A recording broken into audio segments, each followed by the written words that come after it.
Hello, everybody. Welcome to another edition of Ranwin Parked. This is episode 60. I read that on the screen because this is the brand new format of Ranwin Parked. After 60 episodes, we cleaned up and actually made a proper slideshow out of this thing. And we kicked out Kurt. Not really, but he's adventuring the Western United States wearing what I think is possibly the most dad tourist wear I've ever seen Kurt wear.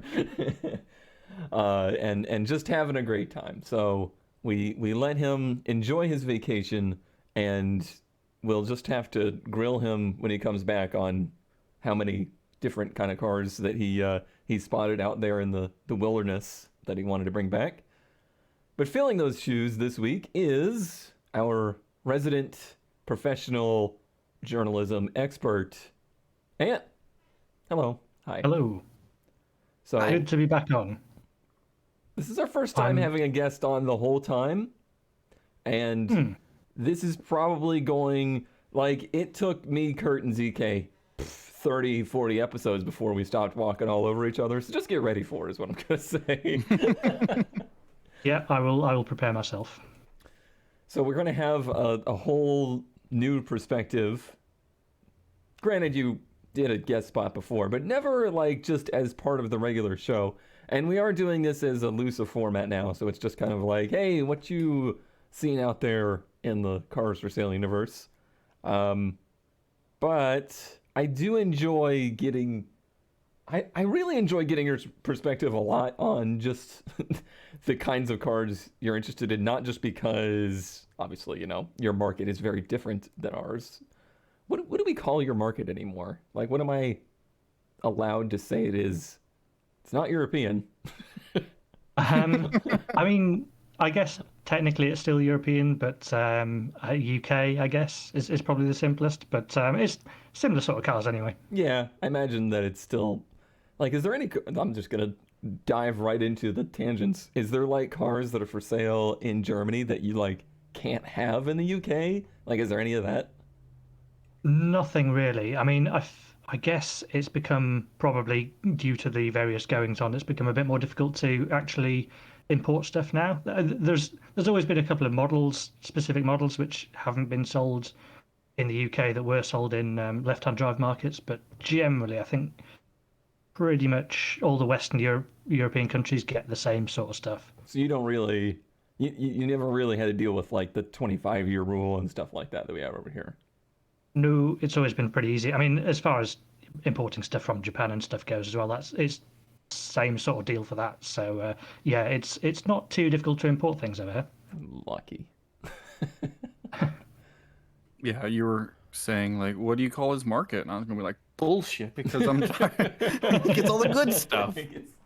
I mean, we replaced Kurt, who gets all of the, like, good stuff, as in the weird stuff out west, with somebody who just gets all the good cars that we want.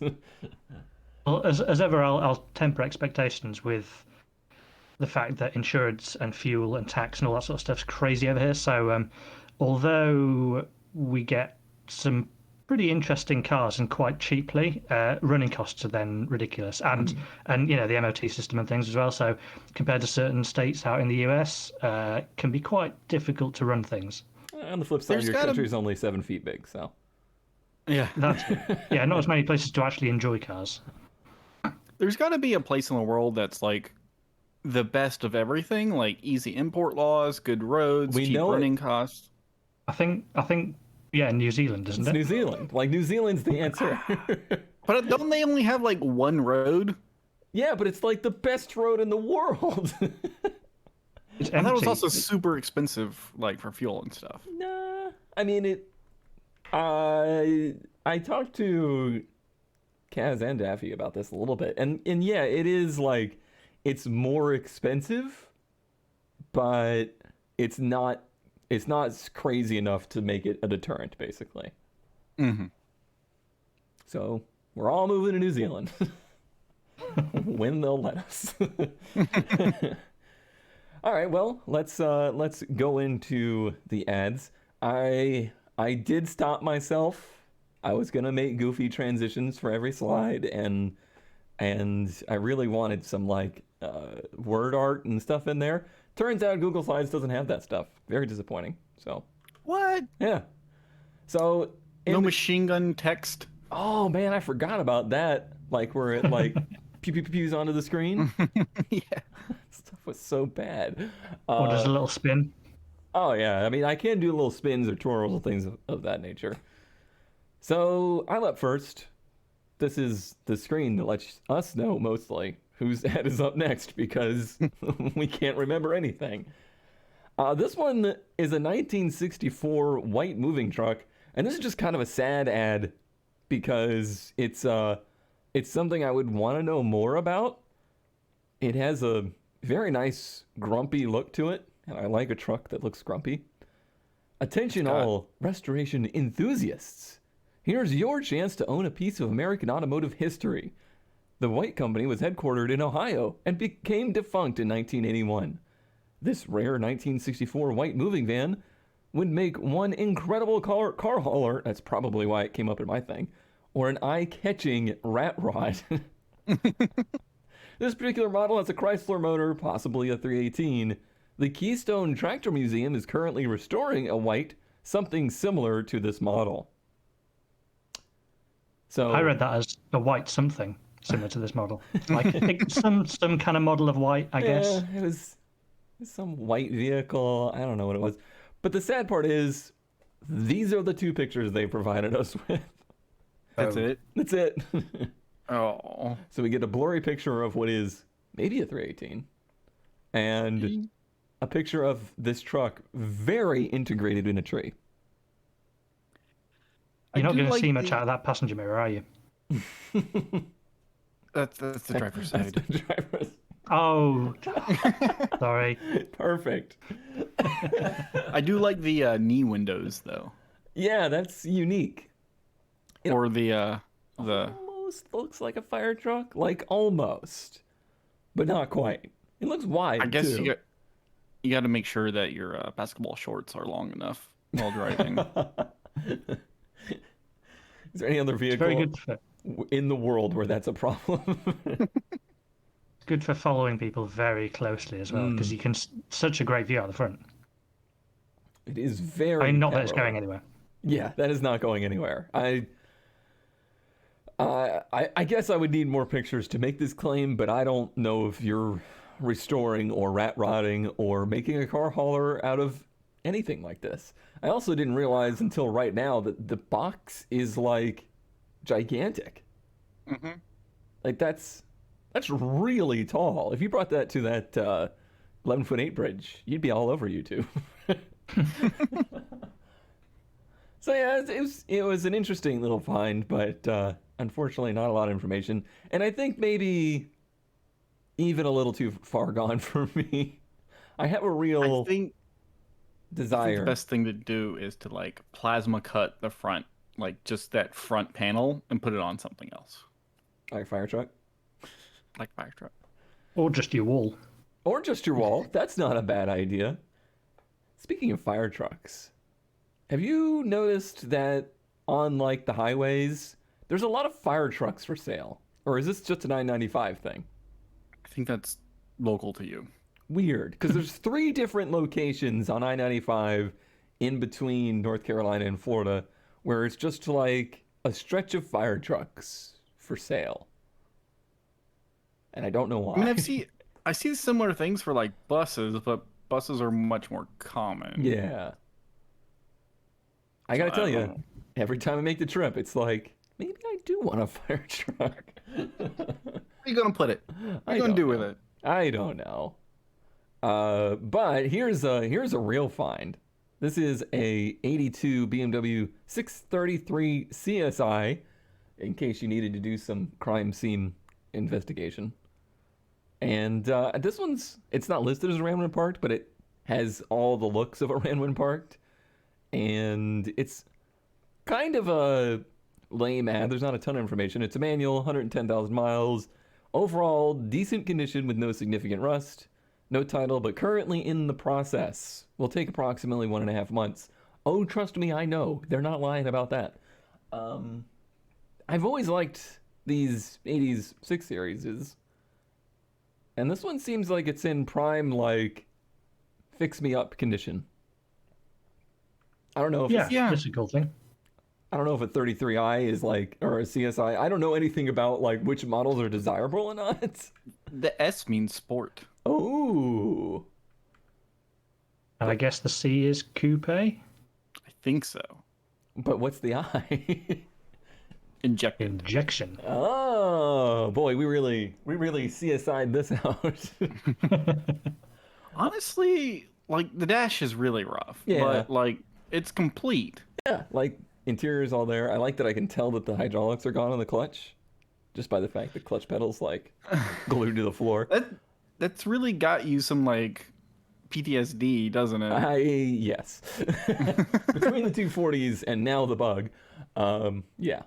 And I wonder if this is all like, surely not, but do you think that's all like literature for the car? Could be. It is a BMW. Right. This is... Yeah, that's just how to change the spark plugs. Right. This is the very, I want to say dusty. I'm going to hope it's dusty cluster. 110,000 miles. Oh, see? That's why I did it. I mean, it's a white 6 Series, so it could be cocaine. I want to say it was silver. That's a good point. I don't know what color this was. It's many colors now. But look at the patina. Ugh. Look at I like the fact that the pinstriping is still there despite the paint pretty much not being there. That's impressive.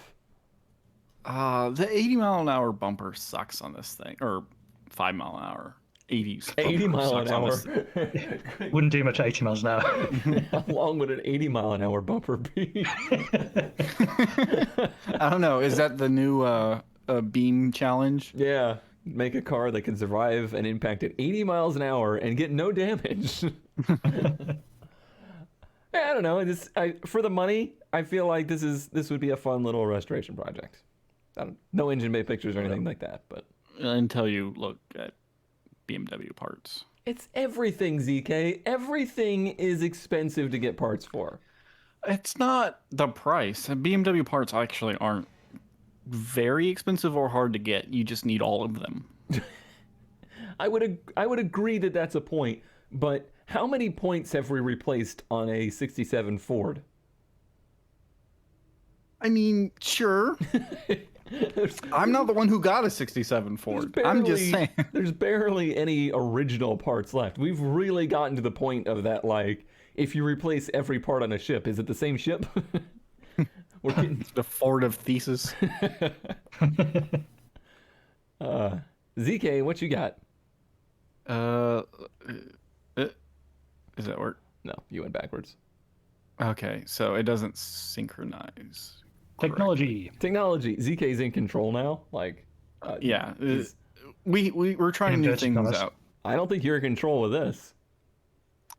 So we have a 1979 homemade, a golf cart converted into a tiny car. Great project for someone else, or for someone. I assume they mean for someone else. It's for sale, so I guess so. We have too many projects. Tires are flat, no battery. We'll take Venmo. It's a cute little plywood like golf cart thing, and they have it listed for $100. I don't quite believe that's all they want for it, but look at it. It's a little the stripes. I feel like they 80s, 70s, 80s nugget. I feel like $100 is on the money for this. That's like $300 of plywood. Nah, lumber prices are coming down. Oh, okay. So it's only 100. Yeah, okay. Maybe. Yeah. A couple months ago. But this also reminds me of a while back we converted a go-kart into, heavy quotes here, a tank for paintball. Okay. And it didn't actually look this good. Oh, it didn't look this good. Yeah, so I'm actually kind of impressed. Like, they have like hinges, the doors actually seem to work. No, I think someone had a lot of fun building this, and like made me smile because it's like cute and stupid, but you know, it's not like one of those try too hard type of things. Yeah, it reminds me of the kind of stuff I would do as a kid. That steering wheel looks very bendy, doesn't it? It It's not perfectly round. That's all the rage now, isn't it? Like, how many Oh cars yeah, are sold with round wheels anymore? flat bottom steering wheel. Yeah, Yeah. Well, it's fashionable, got a flat racy. bottom and a flat top. See, because Oh, in the picture, the top and bottom are. it's a yoke. It's the new it's a Model S. Oh yeah. Yeah. Yep. I like the yarn to close the doors as well. Oh yeah. And the little sliding latches to close it. I mean, I'm impressed that there's actually like I thought this was gonna be all wood, but no, there's like a square tube Yeah, this- steel frame around it. Yeah, they did a good job. I mean, for obviously just sitting out and not, or like, sitting in the sun for years, it hasn't completely disintegrated. So there's some quality there. I guess it's not as much wood as I thought too. I think a lot of it is actually sheet metal, maybe. It's hard to tell. It is hard to tell, but I'm just But looking yeah, at the no, you're pictures, right. The sides Yeah. feel like steel, right? Yeah. 'Cause look at the inside of the door there. Yeah, and the Yeah. dashboard and the floor and stuff like that. So, honestly, Is it just a plywood hood? yeah, I feel like it's maybe a plywood hood in front. Like I feel like that front bumper is also wood. Yeah. It's a Weird. It's a weird project. At first I thought this was like a teenager's project or something like that. Just like I'm gonna make a car out of this golf cart because you jerks only want to give me this van. But I don't know. It just feels like a fun weird project. I dig it.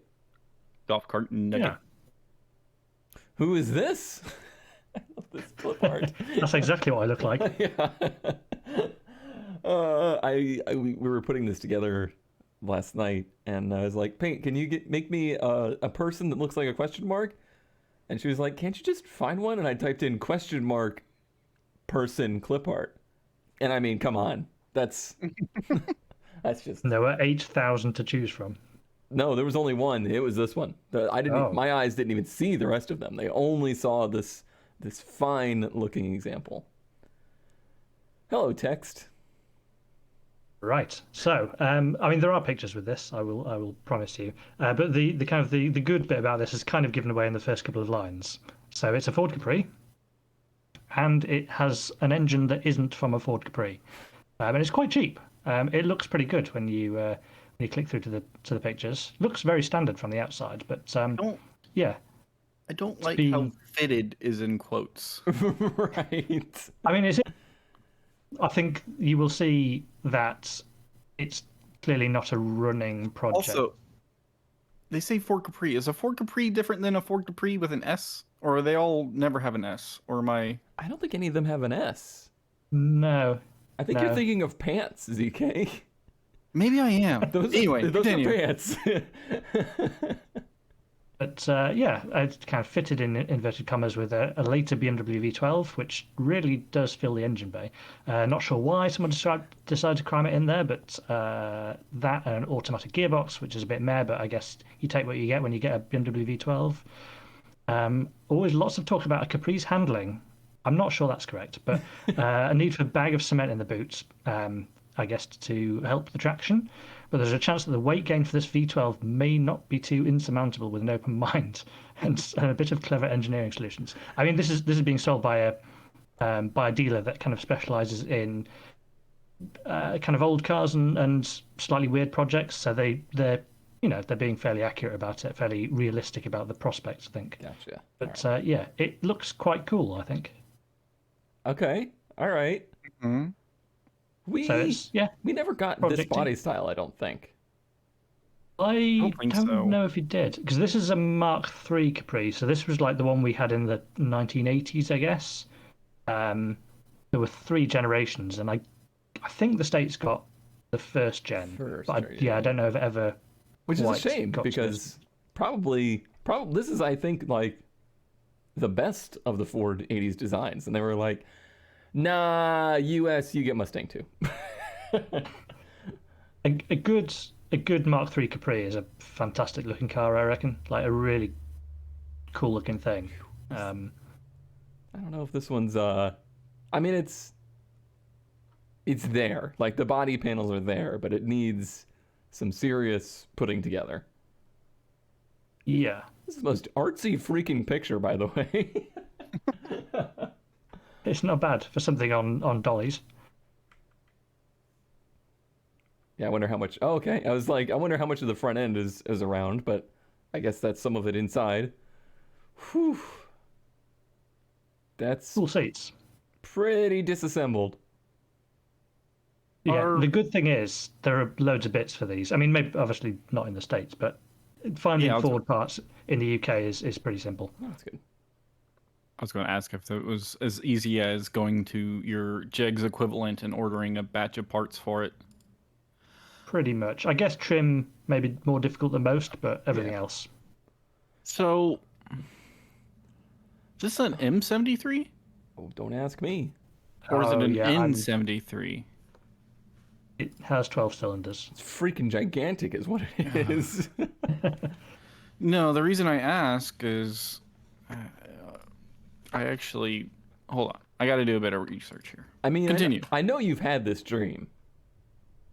Maybe not this dream, but you've had V12 BMWs on before, and we're like, I really want the engine out of this. Yeah, I think this is the quote unquote bad. Yeah, okay. So this is the earlier one. This is the one out of the early 8 series. Yeah, I was going to say this will be like from an E38 7 series or something. Of Yeah. which there are loads of them. Yeah, so it's the single overhead cam. Pretty basic and not a good engine, quote Oh. unquote. That's what I was wondering. Like, is it basic, lower power, but it's still going to make V12 noises, or is it like? Yes, it'll make V12 noises, but you know, like how there's the Jag V12. It's a V12, but it's the Jag V12. Right. This is like a step up from that. I mean, I guess if you got Yeah. it working, it'd probably still be pretty wild. Yeah, I mean they still make decent power. Where's the radiator going to go? That's Should be- for the owner to figure out. 320 horsepower ish. Yeah. Yeah, sure. I guess. Oh, maybe there is a radiator or something fitted down in there. Like, I guess there's a big core support. But where's Yeah. the intercooler gonna go? Where's yeah? Where? I mean, intakes is kind of a problem looking at those blanked off ends I to see. the. Two places for pod filters to be. It's gonna be perfect. Yeah, that's a strange thing to do with what I feel like is or was a pretty restorable chassis. What's like the go-to for these things? Like, what do people do with them? To be honest, now because old Fords here they're always in demand. Like people grew up with Fords, and Ford sells more cars than anybody else in the UK, and so old Fords are the default collector cars pretty much. And so a good Capri now is worth quite a bit of money. Like a 2.8 litre or 3 litre V6 one is you're probably talking £20,000 for a nice one or more. So most people are restoring them really, and not putting V12s in them. I am surprised. I had no idea that Ford was like the most common car there. My brain wouldn't have gone there, but it makes sense because like Ford UK is pretty much synonymous with European cars. So it just never really clicked in my head that there's a lot of them. Yeah. Fiestas and Escorts and Focuses and stuff. I mean, I think until maybe the last couple of years, Ford was pretty close to the top of the sales charts, mainly for Fiestas for like 20 years. It kind of a bit like the F-150 in the States. Like the Fiesta has been at the top for decades. I'm starting to wonder if these downpipes are from the V12 because I see O2 bungs in them. Maybe. I was just thinking, what have they done with the transmission? Does it even have one? They said it had the BMW automatic behind it. Okay. So I guess it fits?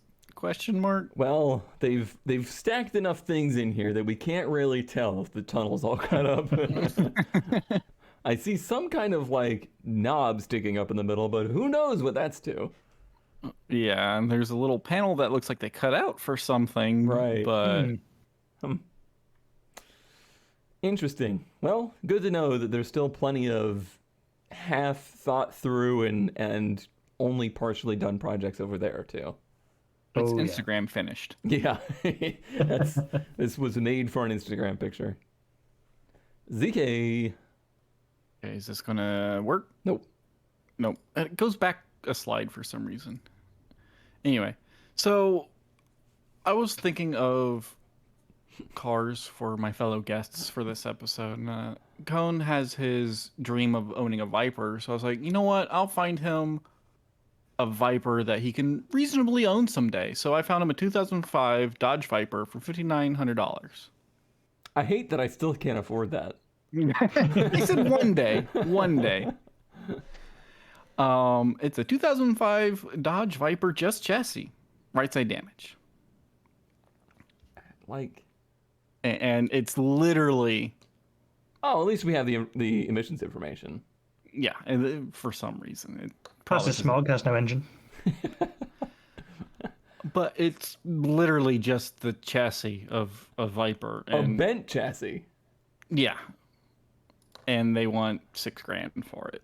Who wants this? Like, Obviously, all the good parts are already taken off of it. right? Like somebody absolutely stripped a wrecked Viper, and we're I like, don't see a bolt left. no. I mean, if everything that you'd want from a Viper, chassis is not top of the list. Probably not. I guess you get some brake lines, so you don't have to make those. Oh, well, that's good. That's good. Yeah, I was thinking, like, could you make, like, a weird kart car out of this? And, like, maybe. But you could probably also get that much square tubing for less than $5,000. It is an interesting look at the chassis of a Viper and how Yeah. sort of cobbled together it looks. Oh, yeah, they're very much so, like, they're pretty much ladder frame adjacent, I would call it. Yeah, and then they have like the tube kind of rear, which Mm-hmm. But it's square, too. yeah, that's the rear. Yeah. Yeah, It's not like a... it's a space frame. Yeah, it's not like a tube frame, space frame car.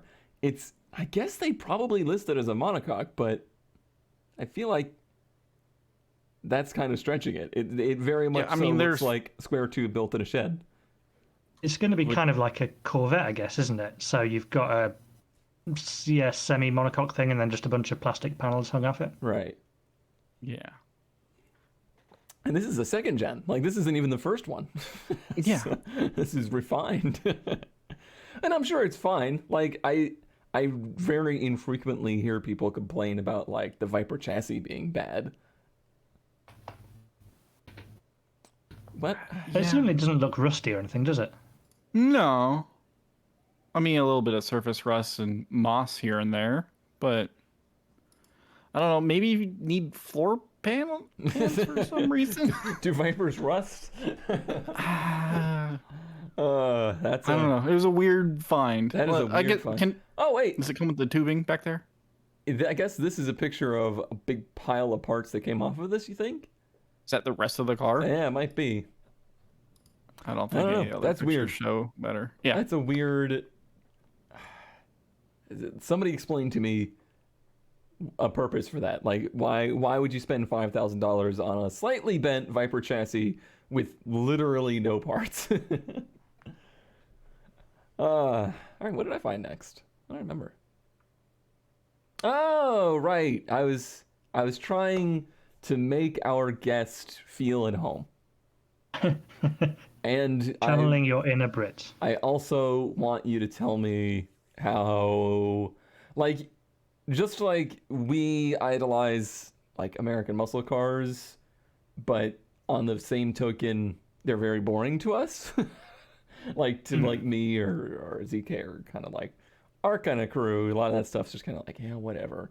But over in the UK or Europe, that kind of stuff is like, whoa, is that a base model 69 Camaro? I wonder, like, is a 71 Triumph Spitfire something that's just so common that seeing this image bores you?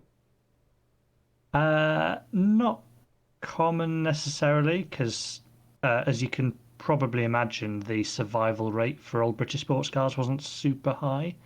But yeah, I mean, my problem with all affordable, small, not that quick British sports cars is that the MX-5 exists, and it has basically made all those things that it kind of copied from completely redundant for me. I get why people like stuff like this, but yeah, it's old British stuff doesn't really do it for me. Yeah, I don't get that at all because I've been around so much Miata in my life that nothing bores me like a Miata. So when I see something like this, I'm like, yes, I can have Miata-like driving, but not something that's so sterile, I feel. So I want something that's going to cut me a little bit, something that's going to make me get my tetanus booster. Spitfires, I've never been huge on, and then recently I've been kind of coming around on them, and I think it's mostly because of the huge clamshell hood. I think that really does it for me. This one's just seems like an absolute nightmare. Like everything about this car seems like Smells bad. exactly the kind of shape I see these in that they never make it beyond this point. Like people keep preserving them at this point. They're like, yeah, I need to keep that thing out of the weather so it, doesn't rust away. But it's already at a point where it's like, okay, but are you ever going to put it back together? No. Well, so they get it out of the weather so it doesn't rust away by putting a tarp over it, but then the tarp gets damaged and gets flooded and it rusts anyway. This one doesn't Yeah, I mean, seem these things that bad. They'll rust from the bottom up as well. Like if you put a tarp over it, the water will just creep its way up and and rot the thing from beneath. But yeah, I mean, this particular one doesn't look so bad, I guess. There's not actual holes in it. Right. Yeah. That we can see. How many dollars? It was $600. I could go grab this right now in like, I don't know. You'd spend $600 on a new winch to get it up on the truck. That's true. To say it's rough is an understatement, so the price is negotiable. Let's talk it down to $450. Have them pay you to remove it from his property. The engine has run in the past month. I had to snatch the distributor and coil from it. Needs a clutch master cylinder, and it should go into gear. This is a very honest ad. I think that might have been one of the reasons it really spoke to me, was just how nicely, brutally honest they were about it. They're not trying to make you buy something as if it's better than it is.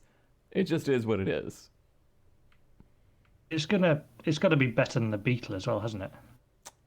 Like if you were to pick this up, you'd at least know where to start, and the clutch master cylinder on this probably much easier job. Maybe, but I don't know how easy it is to find this stuff over here. I don't. British sports cars did do really well in the 60s and 70s and 50s, 60s, 70s in the States, didn't they? I imagine there's catalogs. Like I imagine there's still like companies that are just they sell old British sports car parts. Like that's what they do. Just like there's going to be like a mom and pop shop, isn't there, which it specializes in specifically Triumph Spitfires. This one, the Spitfire, it would have to be one that was together enough that I felt like I could actually get it back together. I think this one's kind of borderline on that, but it still intrigues me. The idea still intrigues me, and I am uncomfortable with that feeling. Put a rotary in it. I'm even more uncomfortable with that idea. Time for more question mark. Ooh. I was glad we had the van, the white truck before, because it immediately reminded me of this, which I'd found, albeit a completely different vehicle. Armored van. I mean, I know nothing about this. This just kind of caught my eye, partly because I thought it was a triple decker. Because it is I'm kind of like a double decker, but it's got like my brain is still processing what I'm looking at. I don't even know yet. Yeah, it's got some Nissan truck or something like I don't know. What's that one which has been selling for like 8 decades in the States. Oh, the Because it's one of Frontier? those. Frontier, yeah, it's that on the top of it, I think.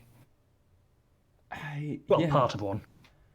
I really wasn't like at first I thought, okay, it's a box moving truck, and I wasn't really sold on it being weird until I realized the windshield situation and Yeah. that there's Yeah, two of them. it looks like a giant bread van with another truck stuck on the front of it. Fair. Well, I'll disappoint you early in that you can't drive it from the top that I can see. Oh, So there's no steering Well, column up there. heartbroken. yet. Yeah, exactly. I know of a few places that specialize in those types of things. I mean, yeah, you imagine it'd be possible. It's I don't know what that third word is, but 1962 Albion Reaver, is that probably its name? Armored transport van for complete restoration, obviously. Believed to be in existence. I mean, this one's barely in existence. Right. Valuable registration number. I can't remember what that said, but that's a possibility. I mean, the chances are you could probably sell a short number plate for more than the thing's worth. Oh, Is wait, that wait, a wait, wait. thing? What? What? Yeah. XVS 333. Yeah, somebody would probably pay a bit of money for that. I don't. What does that even mean? You're going to have to explain this whole concept to me. It's. I mean, I guess like you have sort of vanity plates out there. The same kind of concept exists over here. There's a bit less freedom with what words and stuff you can make out of them, but generally, for whatever reason, I'm not into them whatsoever. So this is purely kind of from what I've seen from other people. But generally, the fewer characters, the better. So somewhere out there, somebody has the registration A1, and that's worth an absolute fortune. Like it's kind of hundreds of thousands of pounds because So I don't know. It looks like the those first are- registration number. Transferable between cars? Yes, so you can stick them on anything basically. Okay. Yeah. And they Whatever- don't expire? No, they don't. Yeah, that's different from over here. Like if you get a vanity plate over here, you own that vanity plate, and you can't sell it to anyone else. Like And if you stop paying, because it's at least in Texas, because it does vary state yeah, to state, you pay for it yearly or whatever, and if you stop paying for it, it gets freed up the next year. And it's funny enough that someone I know went through and checked a bunch of the kind of semi-common or funny things, and because no one was driving their cars in 2020, they let their registration lapse, and there was a bunch of free, vanity plates available. Ah. Yeah, no, it's they're basically commodities, so you can sell whatever plate you have, and I mean, obviously, it depends how desirable it is to somebody, and most people probably won't sell a normal registration plate, so that'll just continue on with the car for its entire life. I mean, the one that my Oh, we lost him. We've lost him. Have we lost everybody? No, Yeah. no, that's just you. Oh, Spectrum. Anyway, I think you were saying something about a Peugeot. Yeah, so the plate which has been on my Peugeot since 1998 is the same it's had the entire time. Nobody's transferred it. But if you have a particular private registration of vanity plate, then you can sell it around and make money from it. This is an armored truck. It is an armored truck. I still, though, don't understand the second windshield. Is that where, like, I was thinking, like, a guard stands there. yeah. Like, Yeah. the person that's driving doesn't exit the vehicle. And the person that handles the money does. And they have an ability to see so that they can see if, like, you're getting ambushed or something. Maybe? Yeah, it could be that, but it could also be some sort of, I guess, riot vehicle or something. So maybe at the top there are people ready to get out and Yeah. hammer on protesters or whatever. With that many holes in it now, I think its armored days are over. Probably so. Lots of trash. If you like some. Yeah, if you'd they like really some wanted to capture that. Right. Yeah, they seem to have more care about the plates than they do the vehicle. Ooh.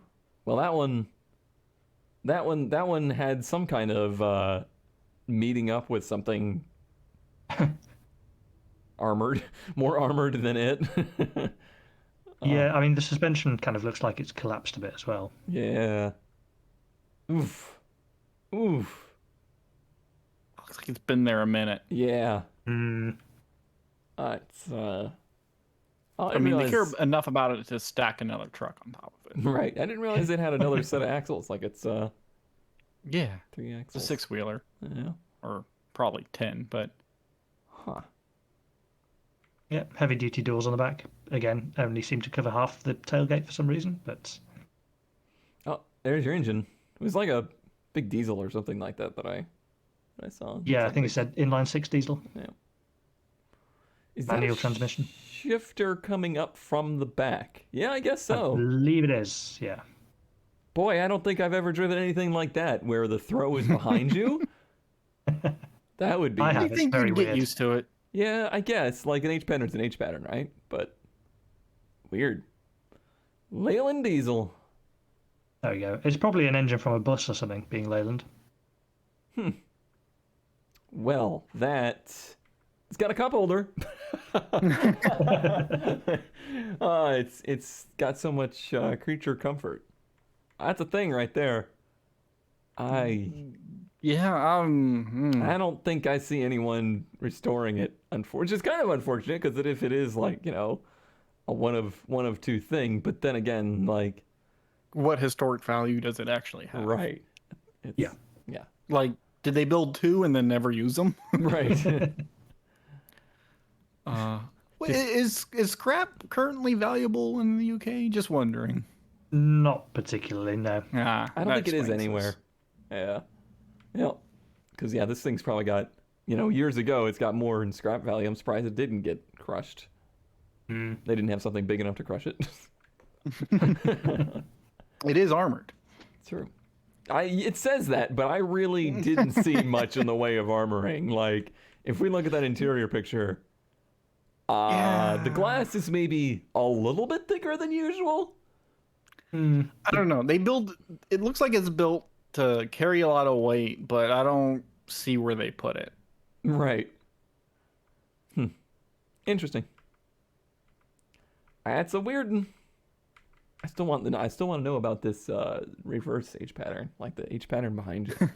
It's really that idea is in my head now. Like, I guess if you're driving an MR2, it is essentially that. You just don't realize it because it's just cables going off into nowhere. Mm-hmm. Yeah. All right, my brain's settled in on that. Okay. ZK, send us back to the last picture. You did it. Now take us to the future. So, as I was saying, I was trying to find cars for my friends, and Aunt had this plan that has been interrupted, but to come to the States, buy a car, and drive across it. The States, not the car. And I think you were saying something like you wanted something that was kind of American that you never got. And I was like, what is something? Because I think you said between like $3,000 and $5,000, or if you said $3,000. No, ZK. No. What he said is work hard, play harder. That's always been my motto.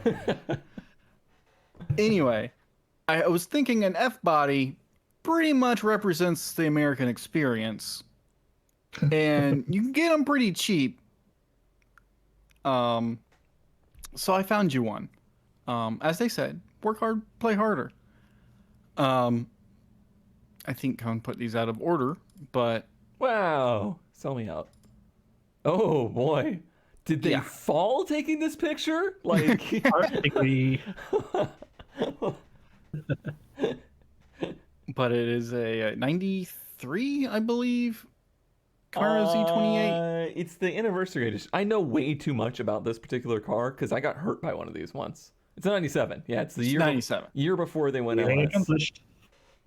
The only thing I know about these is that if you have one of these with a manual, you have to take the intake manifold off of them constantly because they didn't design the engine to handle back pressure, like they didn't or like high vacuum load.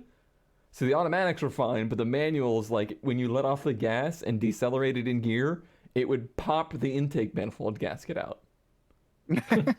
I think that was a problem with GM cars of that era in general, actually.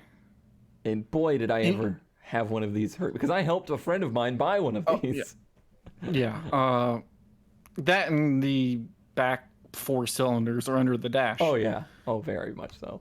However, it is the American experience. F bodies are not good, but they're sort of unique. I don't know how to describe them. Yeah, it's an experience. Have you ever driven anything in the genre of that, Ant? Nothing older. I mean, I guess closest is the fact that we now get the Mustang GT over here. So Yeah. I have Oh, driven that's completely American. different. Completely different. Yeah. This Yeah, is- nothing kind of 90s. Well, again, I have driven 90s GM, but I've not driven one of those old kind of pony cars. So Right. Ah, Do we need to skip ahead? maybe. I don't think you can do that, but the headlights work. they do. Yeah. Honestly, I would Unfortunately, say, no interior, but I mean, this one's a little bit pricey. so that was the thing is like, I kind of ranted about this already, but this would have been like a $3,000 car Right. up until the past year or so. Yeah, it's been 10 years at least since I helped him buy that. And I want to say he didn't pay more than 4 for it. And it was like the body and the interior were pretty much mint. And this is not that, and they want 5. And Yeah. that pretty And much states it. I think that's just the used car market at this current point. I don't think it's necessarily an F-body specific thing because I don't think there's a whole lot of like nostalgia or value for the mascara Camaros. Mascara Camaros. I don't think I've ever heard that term. It's pretty I good. do like those headlights. I've always quite liked those. Kind of You do? admired them from afar. Yeah. Yeah, I've gone back and forth. I really liked the blob headlight ones, the next one. I think they call them catfish Camaros. I could see that. I didn't hear that term, but I understand it. But it's like the second, because the F body is a long thing, but it's like the second gen of this era. Right. So like the 2000, 99, 2000s, 98, that. I think, is when they switched to LS and the blob Yeah, and headlights. they had the LS in them, which was it's an LS. Right. Oh yeah, the LS ones have always been worth more. Mm-hmm. Is that I basically think as those cars engine donors? Yeah, a lot of them are engine donors, and I think a ton of them just turn into drag cars. Oh yeah, Just a ton of them. I found several like of these that are just dirt cheap drag cars. Yeah. I think I sent a couple to Cone, like Right. 383s and nitrous, Right. $7,000. Yep. It's this is one of those cars that it lets me realize how much your tastes change over time, because when I was 18, 19 and, obsessed with getting the 240, this was like the enemy to me. Like the idea of getting one of these cars was almost like gross to me. And then every year I feel this little change in me of like, man, those were kind of cool, weren't they? Like they were actually something that didn't exist and will never exist again. And even though I despised the people that drove them, the cars themselves were pretty neat. Like it was a unique experience to be that trashy but that fast. Yes. That and GM quality is not the greatest in these things. Like a 240 is built to a higher spec than Oh, these. yeah. By All far. the plastics in this are probably cracked and rattle. This for me was my familiarity with these was Gran Turismo, because it was one of the very few non-Japanese cars that was in those early games. Gosh, I want to say it was like Camaro in like this era, which was like a mascara. I think that's the term. A mascara era Camaro, like 4 years after they had already changed the model over. It was a C4 Corvette when the C5 was already out. I don't think the early ones even had the RT10 Viper. I want to say it wasn't until like maybe GT3 that the Viper started to be included. and then like the Vector Yeah. W8 was the other American car.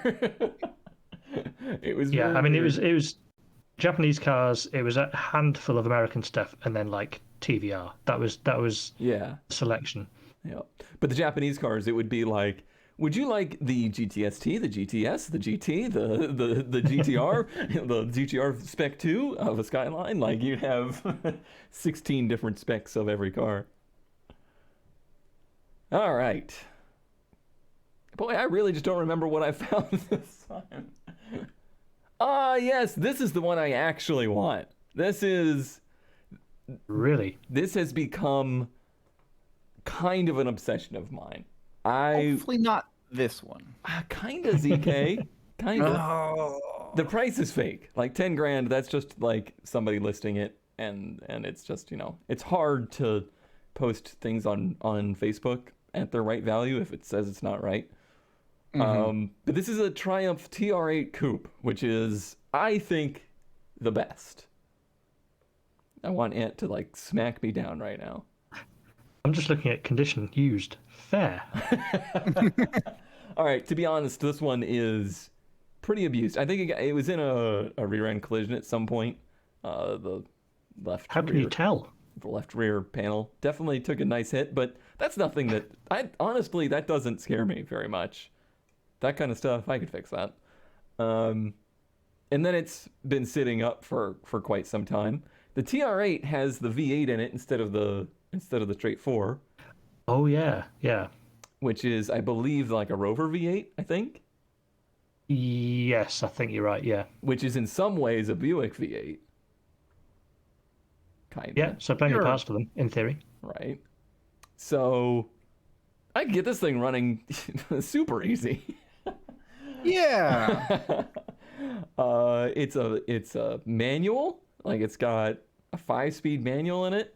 It has floors. Like, it seems like this car is. It looks really bad, but I have a strange desire, and I talked about this earlier.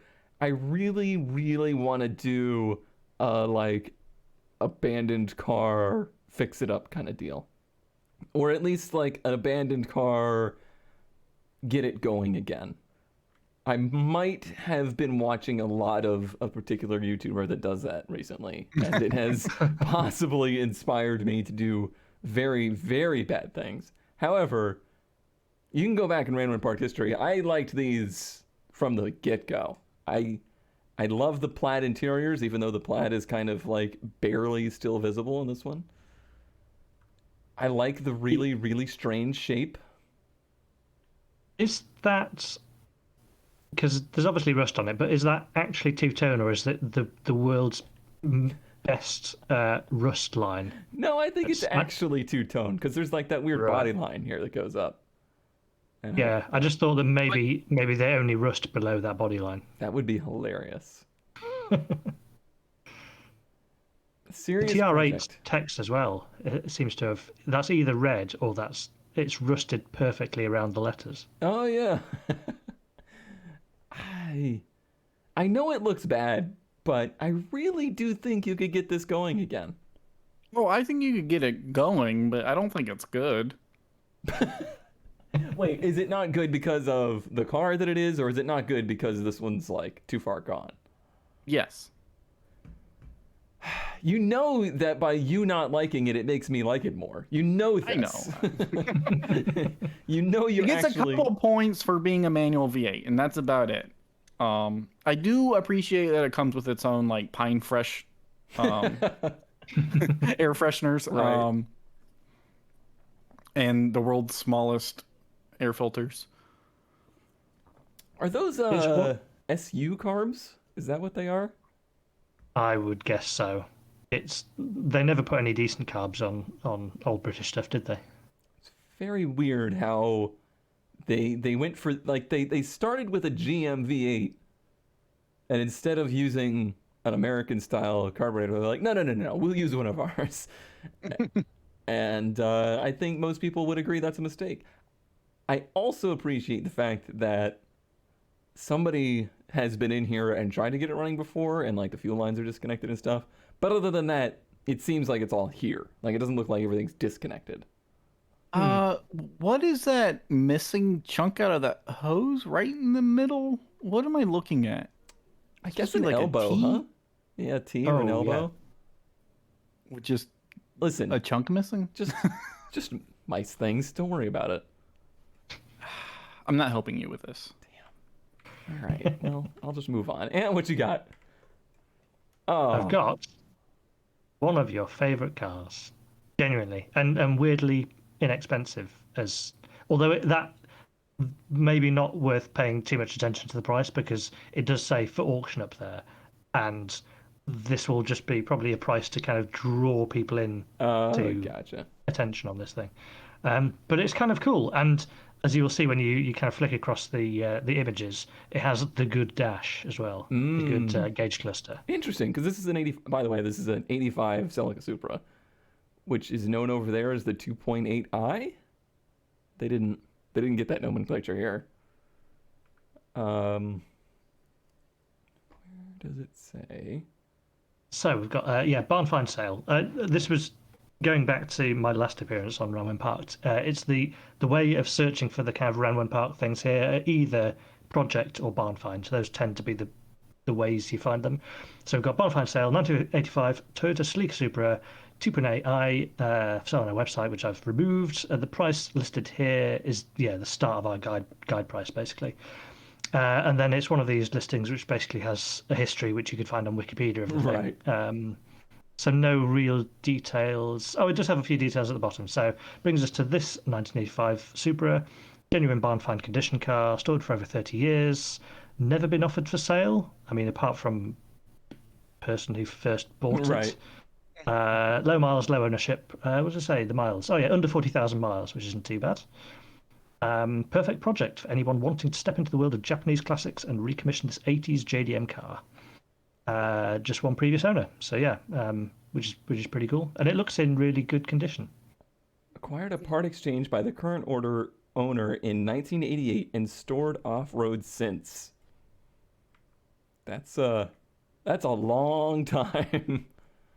Say like, sure it's low miles, sure it's in decent shape, but you're gonna have to replace so much stuff on it. Are you though? Slides had 150 something thousand miles on it. We drug it out of a carport and drove it 2 hours back from where we drug it out, and he just drove it for like a year. We never did anything to it. I just imagine all the rubber in it is bad. Man, if his had this dash, I would still own that car. Like that It's car would cool, be isn't my it? yeah. It is such a good dash. Absolute You sucker just- for digital dashes. Do they just swap in, or is it like a whole different harness and everything? I don't know. I don't know much about swapping them over. I just know that his year you couldn't get it at all, which is weird It's the because it's the 80s same though, year. isn't it? So, Yeah. I mean, it can't be too difficult. Like, I don't know, man. it wouldn't surprise me if it's just the same plug in the back. You try changing a 240 over to digital dash, and it is not just a plug and play. Such a good look. Yeah, these are my Oh. favorite generation of Supra, I think. The electrics work at least. Yeah. Yeah. So this is like going back to the Camaro thing. I know that if I showed this car to me in like 2007, I would have been like, ew, I don't like that. and now it has truly become kind of one of my favorite just Japanese cars. Like it had all of the good designs of the 80s, which is maybe not all of them, but this one kind of put it all Yeah. together. It's got fender flares. It's got kind of a wedge shape. It's boxy, but it's also got pop-ups. And having worked on one and having done body work on them, it's wedgy, it's boxy, but there's actually a lot of curves to the design too. Like there's no straight panels on this car. Yeah, it's just a really nice looking car, isn't it? It's a perfect example of design from that era. Mm-hmm. Ooh, you're gonna hate me, Ant. I have to do few seconds of research. Yeah, it's Nice. got that very different, like, the one that I worked on had the regular, like, stalks, and this one has the dials on the cluster, or on the dash, too. That was a thing in Japan for a while, wasn't it? A lot of Yeah. Japanese 1980s cars have kind of their own take on various different on the turn signals and on washers and radio and all that sort of stuff. I never really ended up with any of the Japanese cars that had that on the dash switchboards instead of the steering column I stuff. thought the MR2s were like that. MR2, I guess, was a little bit like that. Like, it had the headlight switch that was like a, not even like a lever almost on the dash. So I guess that was close. Okay. So the thing that Ant is going to hate me over is if you go back to the front end, it has sort of that Ferrari design, like the early like Oh yeah. 288 GTO kind of with the black bumper and the way they do the turn signals and everything, like the second face underneath it. Mm-hmm. Hmm. As we were talking about, good design elements there. I don't know if that's So hang on, why am I supposed to hate you for that? I don't know. I just thought comparing a Toyota to a Ferrari would land me in some kind of shithole. I No, mean, yeah, nobody you know me. I probably like Toyotas more than Ferraris. nobody would ever argue with you, I think, that the one thing the Japanese automotive manufacturers did best was copying other people's designs. Mm-hmm. That was, Yeah. they took old designs, put their own spin on it, and made something that was still good, but was theirs. Look Now at I'm it. just imagining this without pop-ups, and if that was just the front end of the car. I don't think I like that. Reminds me a bit of the brick headlight Sylvia in that aspect. Yeah, a bit. It does really bother me when I see these and people repaint the secondary bumper body color, though. Oh yeah, it needs the contrast and Yeah. the black. Is this the year that has like the hatch is just black? No, the early ones had the different color. Actually, I think that was an option. Like, you get the one with like the hockey puck stripes on the side. No, maybe it's the second gen where just the hatch itself was black. Yeah, you're thinking of like on Slags. You know how that this one doesn't have a spoiler in the back, and the spoiler takes up the entire hatch. There's got to be a picture of the back, right? You'd think so. Kind of, not really. But yeah, Okay. the spoiler covers the entire metal of the hatch, and that is black. Okay. So it has the giant Supra. Right. And then the hatch itself, when they do that, like, you can get a red one with a black spoiler, and they paint the rest of the hatch black too. Okay, maybe that's what I'm thinking of. I do like the little tacked on turn signals that we don't get on the sides. Very much so, just like, oh, we need that reg pop. I guess you guys would have got some kind of reflector somewhere else on the side. I think this counted. I think the front one going over the side counts. Okay, right. Yeah. But the back, I really do love the design of the back reflectors. These that stick out, Yeah. that like they like pop out of the sides. I always thought that was another it's just a nice little touch. A lot of nice touches. And of course the wheels. Probably one of the best wheel designs that just existed. Period. Good design, horrible size in the modern area. Well, yeah. Horrible size now, but back then you were cool. Neat. They need some mud struts. They do. Nice tripod. Why, thank you. ZK, I think this might be the continuation of the Supra. No, of The tripod. Yeah, so if that particular F body wasn't your style, what about a 93 Z28 pace car with all of the perfect 90s graphics on it? and a picture taken in the 90s. Yes, I actually think a couple of these pictures were in the 90s because I blinked them out, but the plates are the old Texas license plates, while some of the other pictures have like the newer style one. Well, that's kind of neat to see, like, that the car hasn't changed. Yeah, and Yeah. $8,000 for what seemingly seems like a mint car to me. But this has like, yeah, here's all your official badging of the 93 official Oh, Indy 500 yeah. pace car. But this Look at that. interior, That's holy crap. that's something right there. And Stripes are so good. Yeah. yeah, like Oh, $8,000. it just reminds me of like anything that was related to Indy in the 90s. Like they were obsessed with that like multicolor striping. And again, it's not a good car. And like, That's amazing. It looks But, like yeah. there was a bleach accident here. yes, but it also is pretty cool. Although I see Like a little bit of overspray. a green tinge in the middle. Let's not look too closely. Is it a T-top car? It is. But this, I always thought these like anniversary or like pace car edition cars were kind of stupid Yeah. because it was a graphics package Right. essentially. Like it didn't mean anything. But as far as graphics packages go, I dig this, and I think this is one of the '90s pictures. No, definitely. The white And- wheels too. Mm-hmm. But look Yeah, at those seats. Those are incredible.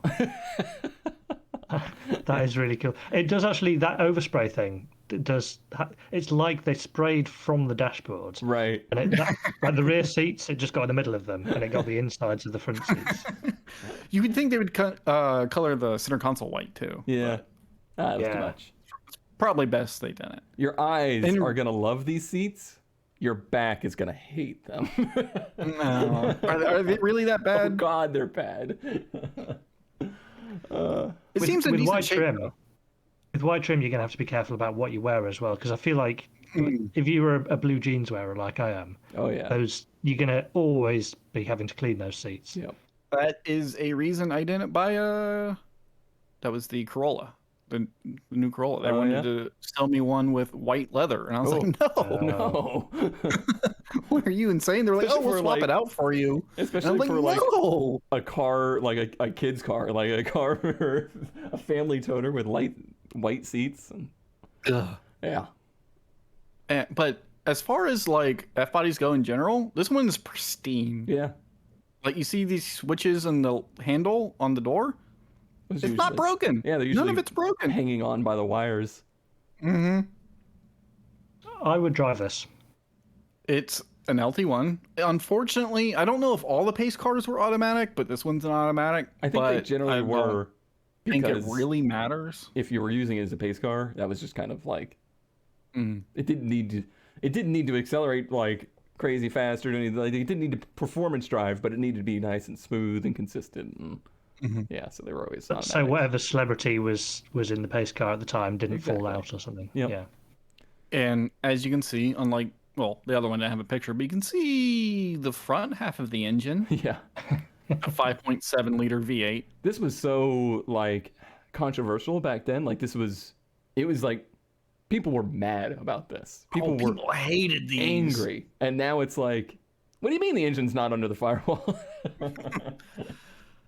Oh god, and people still hate the OptiSpark, even though it's pretty much. It's Yeah. not actually a bad design. It's a little stupid that it lives underneath the water pump, but like overall, it's not a horrible early design. They did have some ozone generating issues that they fixed, but people just hated them that they fuel injected their muscle cars. Right. Yeah. It was When the LT1 it made was just too different. Yeah, because the 5.7 or like the 350 fuel injected, that was throttle body, right? Right. Yeah. And there that was some made- like cross ram injection and all those that were Yeah, but I just remember like reading reviews and stuff of the Buick with the LT1. It's like the previous year, same displacement, basically the same engine. Both 5.7 liter V8s. But 60 more horsepower and like 5 or 6 more MPG at the same time. right. So They hated it was better. Yeah. I know it's a lot of money. Like $8,000 is a lot for a quote unquote rental car. But I also feel like with some presentation and some cleaning up, this car could probably fetch more than that. Throw it on, bring a trailer. I feel like this ad doesn't quite do this car justice. But one in nice condition. To me, it seems like pretty good value in general because it looks in pretty good nick, and it's it's got all the original parts, and it's got that kind of Radwood style to it now as well. Mm-hmm. People would love this at Radwood. So yeah. It's got the eagle on the dash. That's there because that piece in the dash in front is hard plastic. Like the dash you see is the light pleather, but in front of that is hard plastic, and that just becomes a brittle, cracked mess. Is that why there's carpet there? Yeah. Yep. Just come with the dog. Dog sighting if you're playing bingo. Well, yeah. I was just amazed at these seats. That's definitely the best part. And yeah. All right. I think that takes us to the best finds of the episode. Make sure you vote below in the straw poll. We do need to review last episode's, which we'll do really quickly because Kurt had the best car ever. ZK had another tricycle thing, and I had a bad ad for a Datsun. Just quickly, Ant, anything on the Panhard? Since I watched the episode, I've been permanently searching for these things. So, Excellent. yeah, great. Excellent. Got a lot of comments saying, yeah, BMW motorcycles are Boxer twins. I had a feeling, but I didn't want to say it outright and just be wrong. I should have just said it both ways and been wrong both ways because that's how diehard fans are. However, I still really want it. And you all came through and delivered, I do believe, the most blowout victory for anybody in a best find poll ever, with Kurt getting 146 votes, or 89% of the vote, and just destroying poor me and ZK at 11 and 7 votes. Slightly disappointed in the 18 people that voted for Cone and me. Yeah, slightly disappointed, but some people love a lovable loser. Thanks. We appreciate that. Well, now we got fresh competition. We don't have to go up against Mr. Weird, wacky West Coast Kurt. He's too busy finding Paul Bunyan. He's meeting all of his friends in the forest. Yeah, that's really, I don't know if it's sad or weird. I think he saw beef today. No, he saw Co. Oh, no, both. Yes. Oh, yeah. Okay. So, Is the combination of beef and co both? Wow. Just blew my mind. My pick for the best find of the week is the thing that ZK is going to vote for. Quite possibly one of the best Toyota RVs I've ever seen. I want this, and I don't even like these things. This is an 83 Mirage Can RV. you send me this ad right now? I kind of questioned if I should beforehand or not. It is a low miles, very rare RV with a 22-hour 4-speed. Factory AC doesn't work, but it's complete. Runs good on the highway, needs attention while idling. New carb does not run good on idle. Body's in great shape. Fiberglass in the back's in good shape. Really just needs carpet. Frame is solid. Does have some holes in the floorboard. Easily repairable. Great for a 4x4 straight axle swap. Stupid Toyota things. Okay, $5,500. And look at the front lip. It's got a body kit that matches the style of the camper. Oh, it's so good. And it's a fiberglass camper. Right. And It's a stick. And the camper part is in good shape and just so bizarrely designed. Whoa. It's a door and a door. Oh, I didn't even notice that. The door opens up and... It swings both ways. Oh, so it's like an awning, I guess. Yeah, I guess, because it would open upwards. Here's your front bed. Look at this view. I feel like you're in a spaceship. Interior, like, we've seen some of the, just the fact that there is interior pics is basically all the information we need. Yes, not great, but it's workable. Yeah, and the fact that they feel comfortable in showing the interior means that it's not full of water and mold and Right. trash. Yep. Gosh, this shape though. It is a very kind of weird shape. It is, but I dig it. It's weird, looks- but I like it. It looks What better year from is the it? front. Yeah. We're missing a dually, aren't we? Yeah, There was one in the back. sure is. Yep. What year was this again? 83 Okay. Mirage. A little strange because it's kind of like a 70s design. Right. It is that. Definitely a holdover. There's your truck body. Pretty good shape. Doesn't look like it's rusted out in the rockers No. or anything. And like they said, all the fiberglass seems decent. Yeah. And then the problems they were talking about with the engine, it's like you throw a Weber on there and you're fine. Right. Or they threw a Weber on there and never tuned it. Yeah. Yep. There's your, I mean, it's all there. It's a standard, I guess it's not a Weber. It must be a factory Yeah, replacement. that's just the stock carb, and It's got AC. that's getting replaced. The roof has a little bit of that mold look to it, but not atrociously. Yeah, it looks like that's like essentially a headliner. Hey, I found the other carb. Yeah, that's my pick. I mean, like I said, I'm not even an RV person, but when I saw this picture, it's so cartoonish. I just really like it. I really, really like it. Good font with Mirage as well. Yeah, it needs a new coat of paint, but like someone to go back over it and hand paint all the Right. lettering again. Yeah. From this angle, it kind of looks like a dolphin, doesn't it? Like, Yeah. This is the What's snout. also weird is there's one of these Toyota campers is the dolphin You're that right. doesn't look like a dolphin. right? Yeah, they really missed out. All right, if that's not my best find of the week, then I don't know what is. Ant, you're in the competition here. What have you got?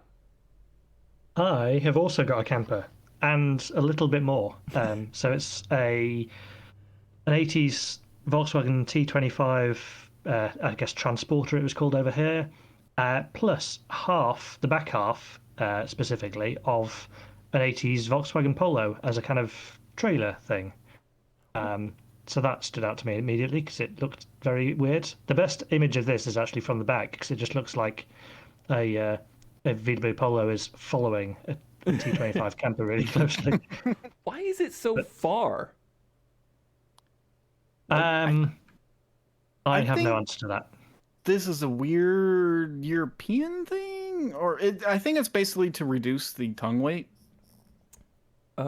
You could be right. Okay, all right. Because the longer you make the arm, the less weight there is at the end of it. Whoa, this sounds like math, and I'm uncomfortable. Yeah. But I mean, it's in really good condition, I guess. Yeah. These things these- had a habit of rusting, and this one looks pretty good. What is this? There are some interesting choices. Yeah, they had a lot of this Castrol GTX wallpaper stuff, and it's Yeah. been put everywhere. Just Volkswagen things. That's a choice. Oh, Did yeah. we, So there So- too on the speakers. yeah. I know we got campers of these in like pedestrian bands. Oh yeah, here it is. There we go. It just looks like it's being tailgated by a VW Polo. I don't know if we ever got like the actual transporter versions of those or not. I do know that your Vanagons is that what we called them? I think so. Yeah, They you got this go for it. synchro, didn't you? Yeah, they go for a pretty good price, even the non-synchro ones. I have to point out the electrical sockets in this, which are basically as you would have in a garage or a workshop or something like that. They aren't specific to a camper van. They have just taken all those from some regular hardware shop and attached them to the sides of the van. Same thing in that Mirage. It was the same way. Those were just regular old house electronics. I see the little converter down here. Yeah, there's something attached to the bulkhead as well. Oh yeah. And that light, that's Oh, as you that's would the use. amp. Oh, okay. But the light above that is as you would have in your front yard or something to illuminate the yard. Like this is all just general household hardware. Utilitarian, but it works. I Yeah. like that the conduit is just zip tied on. Well, it doesn't conduct electricity at least. Yeah. I Yeah, don't the understand trailers. the trailer. Like, I feel like literally any other trailer is going to be better than this. So you sleep in the van and you put all your stuff in the Polo, I guess? I guess. I do suppose. As far as campers go, that's it's pretty sparse, though. Hey, less than 10 grand, I guess you would say. I don't know what that would be for us, but that still feels like not that much money. Yeah, that's going to be what, $15,000 maybe, something like that. Which isn't bad considering you get the trailer as well. If you say so. I think the Roadmaster trailer was more on the money. More nightmare-inducing. But it kind of suits it. Like it's, an 80s camper and an 80s trailer. Yeah. So. It's all Volkswagen all the way down. Gross. All right. Well, we certainly wouldn't have come up with that one. For better or worse. Yeah. Is that a DB7? Vanquish, I think. Is it a Vanquish? And then the R8, and is that like a Rolls behind it? I think a Jag XJ. Yeah. Oh, yeah. Yeah. I really liked this generation of the Aston, but I don't really see them anymore. I don't know what happened to all of them unless they just broke. Were they the Ford era? Well, they are also Jag, so they probably just I sold. think it's end of the Ford era for the Aston. Yeah, I there. think the Vanquish was the first proper Aston Martin rather than the DB7, which was, well, I mean, the DB7 was an XJS anyway, but it was kind of just vaguely Ford era. All right. So far 2 campers, but ZK. Wow. A 1955 Pontiac Firebird Junior. They want $7 grand for it, but apparently these are collector's items, and I did a little bit of research into them. But basically they were go-kart replicas of in-era cars. And they were one of those things that dealerships got a lot for like advertising. They just had them in the. You remember the Brat? Yeah, basically like that. Yeah. But in the 50s, and I think they went out of business in 65-ish. Apparently, they started getting to be too expensive to make because they went through a lot of detail in them. And oh, it's a Thunderbird. I was like, I don't see any Firebird. I was going to say. Yeah. It's a Thunderbird, not a Firebird. Thunderbird. Sorry. Yeah, but they just listed it wrong. Yeah. But yeah, Power Car Company, Thunderbird Jr. They made not many of them. Yeah, I mean it's got a number 486. Yeah, not much room for other numbers. Yeah. But it's really cool. It comes with extra stickers. Extra stickers. Oh, this is like the kid's letter, is it? Well, it almost seems this 9th. seems like a. Let me read it. Engineering phone call. So. Oh, they like contacted the company or something? I guess so, but this is in the 90s apparently. Right. Huh. No. At the top, no longer in business. No longer in business. Yeah. Interesting. And then a registry list of owners that has handwritten stuff in. Wow. Yeah. So actually, as far as the pricing of these go, this is actually probably a decent price, but it's so cool. It is really cool. I just wish they weren't collectibles. Like, I wish... I know. I wish they were just more common. Yeah. Because that's super cool. And runs and drives. Apparently, they just use like a standard Briggs & Stratton like lawnmower engine. It's really tiny. That thing probably boogies. Yeah, like lots of detail, and they made several other models apparently. But God, it's so good. It's really good. Yeah, that's cool. Huh. I wonder. I know this is a dangerous thing to say to you, ZK, but I wonder how hard it is to like build something like this. Like in the modern era, could you? Is it possible that you could 3D print a body like this? It is possible. Asterisk. Anything is possible with enough time and money. I guess. Easily no. Your best bet is a lot of the things that we're seeing these days is like, converting power wheels and stuff. Right. But that requires finding a shell of a car that's actually decent. Mm-hmm. And those are all like stickers. Those don't have any like actual headlights or Right. chrome bumpers or anything like that. Oh yeah, you're not gonna get the kind of craftsmanship that this has on it. Mm-mm. Because this is what, 70 years old? Yeah. And obviously it's been in a garage the whole time, but it's held up. And it's obviously been used too. Like the front bumper's been run into stuff by a kid.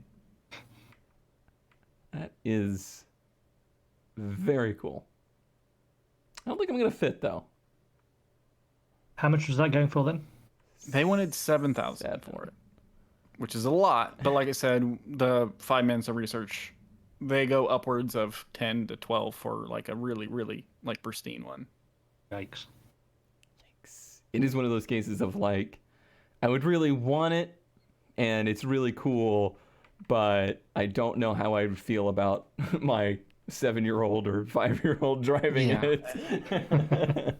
I mean, it's gonna hit stuff. Yeah, like I'm trying to think of what I would pay for this.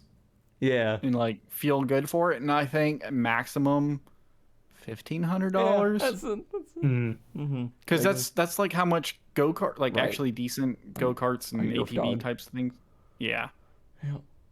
It's pretty neat though. I say just imagine ZK for a moment how cool it would be to make like a 240 convertible one. I know. But like how do you start? I don't know. I'm the one that comes up with the ideas. You're the one that comes up with the plan, and then Powers is the one that makes it happen. If we can figure out how to start, maybe. All right. Well, a very different choice there. So you got the choice of the They're all family related. There you go. I guess I should put a review at the end of these now. So your choice is what I think is the best shaped camper of all time, possibly. Or the best use of multiple Volkswagens to make a full-on camper special. Or the car that you take in the camper so that the kids have something to do on the trip. There you go. There's your choices. I really do like that, ZK. It's very cool. I just wish they kept making things like this. Yeah. Instead of the plastic. Oh, have you looked Mustangs? at newer ones? They're so bad. Like they're awful and $500. Yeah. And like I get that the proportions aren't right on this, but somebody at least cared about what the proportions looked like on this. Like they made it look cool. The new ones are just like, how can we vaguely represent an automobile onto this generic plastic body? Yeah, it's like, okay, we have a plastic body that is 4 foot long. Let's make it have the headlights of a Jeep, and like headlights and taillights of a Jeep. There is a Jeep. Yep. Well, this has gone, wow. Does that say an hour and a half? Holy crap. Yeah. Well, this format hasn't made the show any shorter, that's for darn sure. But let me know how you like the slide format and what we can do to improve upon it. And I must say thank you to Ant for joining in and filling in for Kurt this week. Appreciate it. Thank you. If you want to check out Ant on the internets, I think that's your Twitter. I didn't ask. It is indeed. And you're on Instagram. At Anthony Ingram, I think. Just all one word. Just all words all in one. And if you want to see me and Ant argue, join the Discord. Yeah, if you want a lot of random debates about the automotive world, just become a patron and join our Discord so that you can join in on what frequently gets to be heated but interesting battles of automotive opinion. That's one way of putting it. Yeah, that's as nicely as I could put it. Well, thank you all for watching. That's it for this time. Bye-bye. Bye. Later. Where's Kurt? Kurt, where's our funny quip? Should I just call him, get a funny quip?